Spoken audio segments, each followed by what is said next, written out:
नमस्कार बच्चों। स्वागत है आपका मेरे चैनल निशा कौर एजुकेशन में। आज हम कक्षा चौथी कक्षा 4 का पाठ 14 मुफ्त ही मुफ्त के प्रश्नोत्तर करेंगे। चलिए शुरू करते हैं हम इसके प्रश्नोत्तर। पहला प्रश्न, हर बार भीखू भाई कम दाम देना चाहते थे, क्यों? बताइए क्यों? क्योंकि वो कंजूस थे। हर बार भीखू भाई कम दाम देना चाहते थे क्योंकि वो कंजूस थे। दूसरा प्रश्न है हमारा, हर जगह नारियल के दाम में फ़र्क क्यों था? तो इसका उत्तर हम लिखेंगे, नारियल के बगीचे में दाम सबसे कम था क्योंकि वहाँ पैदा होता था। नारियल मतलब जैसे जैसे आगे पहुँचता गया उसमें और भी कम लोगों की कमाई जुड़ती गई, इसलिए हर जगह नारियल के दाम में फ़र्क था। ठीक है। अब प्रश्न तीसरा हमारा, क्या भीखू भाई को नारियल सच में मुफ्त में ही मिला था? क्यों? तो भीखू भाई को नारियल सच में मुफ्त में ही नहीं मिला, उसके लिए उन्हें बहुत मेहनत करनी पड़ी। इस तरह उनका मेहनताना तो नारियल की कीमत से कहीं ज़्यादा ही था, क्योंकि वो कितना पैदल चले थे, वो परेशान हुए थे, यहाँ से वहाँ वहाँ से यहाँ पैदल चले थे, वो थक गए थे। वे खेत में बूढ़े बरगद के नीचे बैठ गए। तुम्हारे विचार से कहीं कहीं बरगद को बूढ़ा क्यों कहा गया होगा? तो इसका उत्तर हम लिखेंगे, बरगद बहुत पुराना होगा, उसकी डालें अभी कमज़ोर हो गई होगी, इसलिए बरगद को बूढ़ा कहा गया होगा। मैंने कहा था ना कि जैसे बहुत साल पुराना जो पेड़ होता है उसको बूढ़ा कहते हैं, तो इसी तरह बरगद को बूढ़ा बरगद कहते थे। भीखू भाई ऐसे थे। कहानी को पढ़कर तुम भी भीखू भाई के बारे में काफ़ी कुछ जान गए होंगे। भीखू भाई के बारे में कुछ बातें बताओ।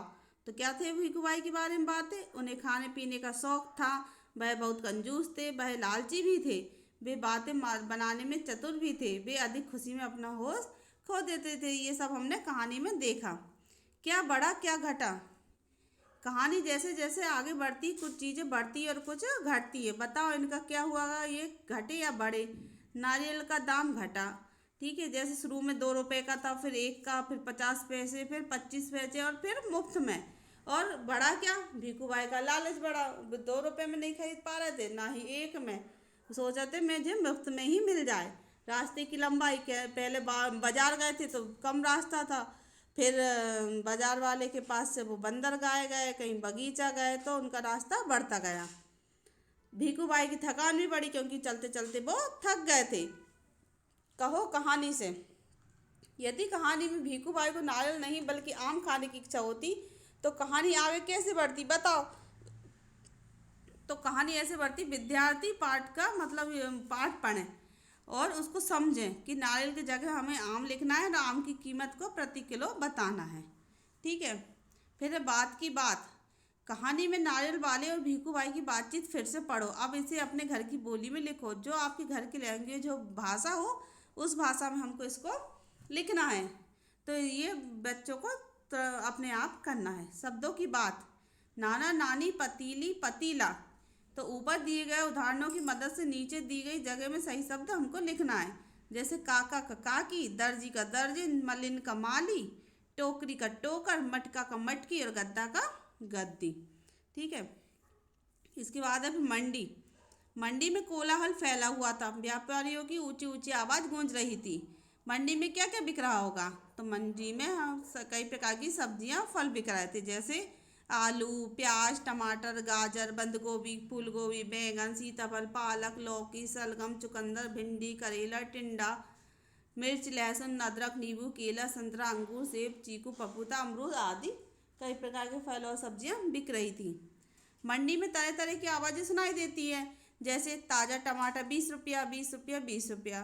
तो उसी तरह जैसे कई चीज़ों की भी आवाज़ सुनाई देती होगी, जैसे आलू आलू 10 का किलो, 10 का किलो, मीठी गाजर 4 का पाव, 4 का पाव, अदरक मिर्च 5 के पाव, मीठे सेब, ताज़े सेब 30 रुपया, 30 रुपये। इस तरह सब सब्जियों के अलग अलग रेट होते हैं, अलग अलग कीमत होती है। क्या तुम अपने आसपास की ऐसी जगह सोच सकते हो जहाँ बहुत शोर होता है? उस जगह के बारे में हमको लिखना है। तो जैसे आपके आसपास यदि हॉस्पिटल हो, स्कूल बना हो, आपके आसपास मार्केट हो, तो आप उसके बारे में लिख सकते हैं। यहाँ पे हमने लिखा है, मेरे घर से थोड़ी दूर पर एक मार्केट है, वहाँ बहुत शोर होता है, वहाँ सड़क के दोनों किनारे पर दुकान लगी हुई होती है, वहाँ किराने की दुकान, कपड़े की, बिजली के सामान की, टीवी की, किताब कापियों की, कई प्रकार की दुकानें लगी रहती है। दुकानदार ऊंची आवाज़ में लगाकर अपने सामान की तारीफ करते हुए ग्राहक को लुभाने की कोशिश करते हैं। गुजरात की झलक, मुफ्त ही मुफ्त गुजरात की लोक कथा है। इस लोक कथा के चित्रों में ऐसी कौन सी बात है जिन्हें से तुम यह अंदाजा लगा सकते हो। इस लोक कथा के चित्रों में भीखू भाई के पहनावे, पेड़ पौधे, मंडी के दृश्य, ऊँट की पीठ पर लगा कपड़ा, ऊँट वाले, घोड़े वाले, माली आदि के वस्त्रों को देखकर हम अंदाजा लगा सकते हैं कि मुफ्त ही मुफ्त गुजरात की लोक कथा है। हम उसके पहनावे से भी अंदाजा लगा सकते हैं कि ये गुजराती हैं। गुजरात में किसी का आदर करने के लिए नाम के साथ भाई बहन जैसे शब्दों का प्रयोग होता है। तेलुगु में नाम के आगे गारू और हिंदी में जी जोड़ा जाता है। तुम्हारी कक्षा में भी अलग अलग भाषा बोलने वाले बच्चे होंगे। पता करो और लिखो कि वे अपनी भाषा में किसी को आदर देने के लिए किन किन शब्दों का इस्तेमाल करते हैं। जैसे आप विद्यार्थी हो, आपको पता होगा हमारी क्लास में कौन महाराष्ट्रियन है, कौन तेलुगु, कौन बंगाली है, कौन गुजराती है। तो आप उनसे पूछकर लिख सकते हैं, है ना। इस तरह हमारा ये पाठ खत्म होता है, मुफ्त ही मुफ्त। इसके प्रश्नोत्तर आप कॉपी में लिख लें। धन्यवाद बच्चों।